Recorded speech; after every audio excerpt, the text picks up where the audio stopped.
¿A ti qué quiere decirte? ¿Buenos días? ¿Buenas tardes? ¿Buenas qué? No, yo he adoptado hace un par de años porque me digan buenas. Buenas y ya está, Y ya ¿no? está.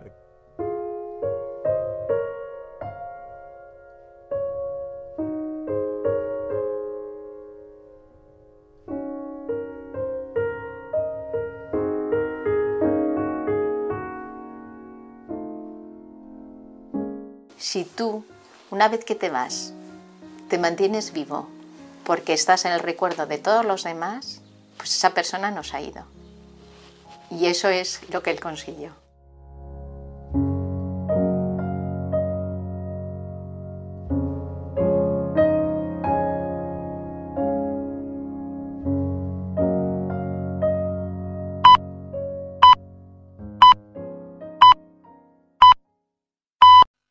Onda Cero informa en este momento a sus oyentes de una noticia que ojalá no hubiéramos tenido que contar nunca.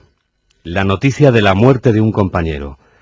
Ha fallecido Juan Antonio Cebrián. De repente, por culpa de un infarto traicionero que llegó esta tarde sin avisar, sin darle ocasión a Juan Antonio de despedirse de ustedes.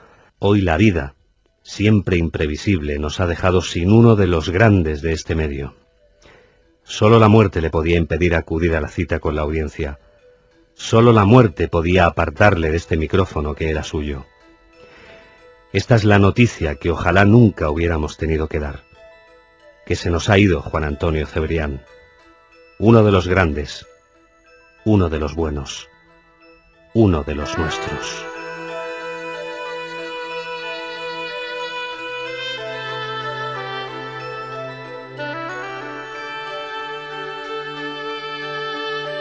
Para mí, Juan era una persona optimista por encima de todo, con un sentido del humor fantástico, buena gente, leal, noble y sobre todo muy amigo de sus amigos. Mucho, mucho. En ese aspecto era fantástico y luego pues un hombre 100%. Juan Antonio era un periodista que amaba la radio y que su vida consistía en contar historias a la gente. Era un contador de historias. En el siglo XX ya apenas quedaban héroes, pero el espíritu de ellos anidó en los comunicadores. Y ya no solamente hablábamos de grandes científicos, de grandes literatos, de grandes militares, sino también de grandes comunicadores que sabían inculcar en sus oyentes, en sus lectores, en sus televidentes, pues determinados valores que nos hacían soñar, que nos hacían anhelar, que nos hacían discurrir sobre el acontecer de la raza humana. Que él, aunque no era un historiador, digamos, profesional, sí que era un buen divulgador de la historia, y en ese sentido él, y todo el mundo lo reconoce, ha sido creador de vocaciones, y eso, claro, es impresionante. Él tenía una capacidad para divulgar la historia, además, accediendo a lo que sería la microhistoria. No hablaba de la gran historia, digamos, estructural, ¿no?, la historia un poco más abstracta, sino que iba a los personajes, y era él, a través de esas pinceladas que hacía, ¿no?, de esas historias que él narraba radiofónicamente, como hacía llegar esas emociones también de la historia. Y eso es también una firma muy personal, ¿no? Y yo creo que en ese sentido, como te digo, despertaba muchas vocaciones y así lo reconoce también mucha gente. Esa pasión que tenía por la historia la transmitía también, que muchas veces Carlos Canales comentaba que era como si tuviese una máquina del tiempo, ¿no? Que él, más que narrar, era como si se trasladara al sitio, si estaba contando una batalla, o al lado, o era el amiguete del personaje que estaba contando, porque según lo estaba narrando, daba tantos datos y tantos detalles que parecía que lo estaba viviendo allí.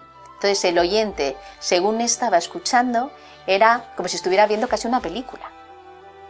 En realidad, Pelayo, cuando lanza ese asalto desesperado sobre el contingente musulmán, apenas, lo dicen además en alguna crónica, apenas cuenta con 105 godos a su alrededor.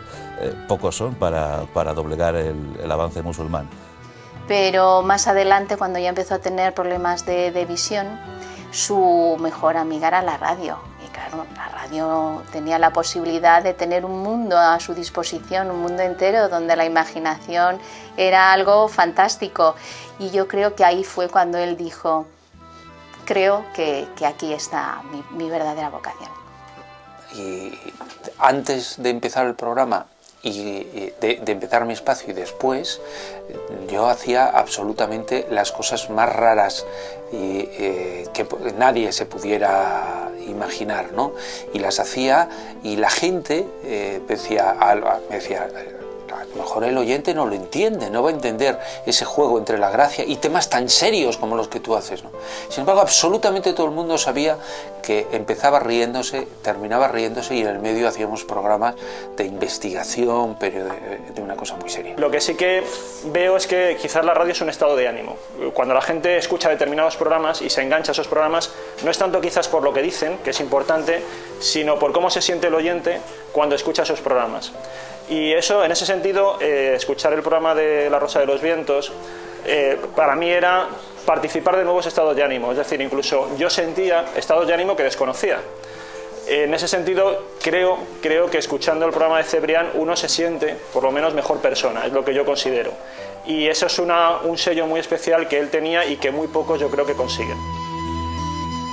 Donde la noche se enamora del misterio y envuelve con su capa a esas almas heridas de soledad para que no mueran de frío. Donde la noche se transforma en una voz y acuna la imaginación y los sueños de libertad. Donde la esperanza pasea de la mano del saber. Donde te espero, en La Rosa de los Vientos.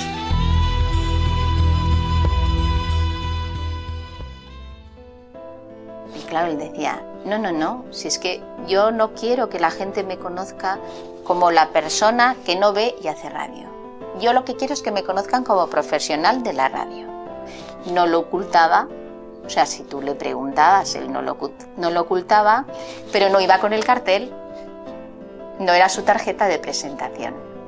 ¿Por qué? Pues porque muchas veces eso podría quitarle incluso crédito, porque a la hora de, por ejemplo, cuando él hacía los pasajes de la historia, que los hacía de memoria, pues claro, la gente dice, eso es imposible.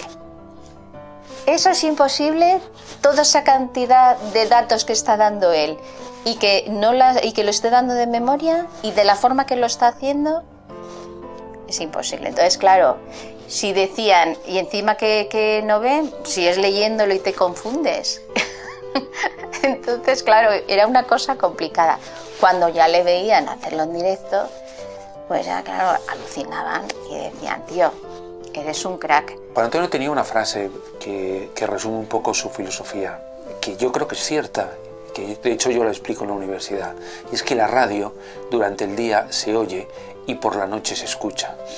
Eso quiere decir que tú por la noche a la gente le tienes que estar enganchando continuamente, porque si no la gente al final se queda dormida. Durante el día tú puedes conducir con la radio, tú puedes estar en casa afeitándote y tal, pero por la noche no, por la noche no hay nada. Esa es la filosofía de Juan Antonio, que fue capaz de captar a un público que la gente no veía que estaba ahí. Juan Antonio fue alguien que hizo programas de un nivel cultural absolutamente altísimo y que fue capaz de traer a la radio a la gente más joven de todas las familias. Sí, yo lo que digo es que todos los días perdemos una docena de genios en el anonimato y se van. Y nadie sabe de ellos, de su historia, de su peripecia, de lo que han hecho, de sus angustias, de sus alegrías. Pero al menos una docena de genios se van todos los días sin que sepamos de ellos. Misión es la nuestra, no es una misión para nosotros, intentar localizarles y contar su historia para deleite de los coetáneos o para gusto de las generaciones futuras. Ojalá que seamos capaces en nuestra profesión de periodistas o de escritores de encontrar esos genios, porque es lamentable que se vayan sin el reconocimiento debido. Que me parece muy bien que en el Cielo tuvieran problemas de audiencia y que le contrataran en Onda Cielo para hacer el programa allí, ¿no? Pero que nos pareció a tantos y tantos miles de personas, nos pareció una putada que nos dejara. Y que lo único que deseo es que tenga claro en su programa que me haga un espacio para que dentro de unos años podamos hacer radio juntos nuevamente.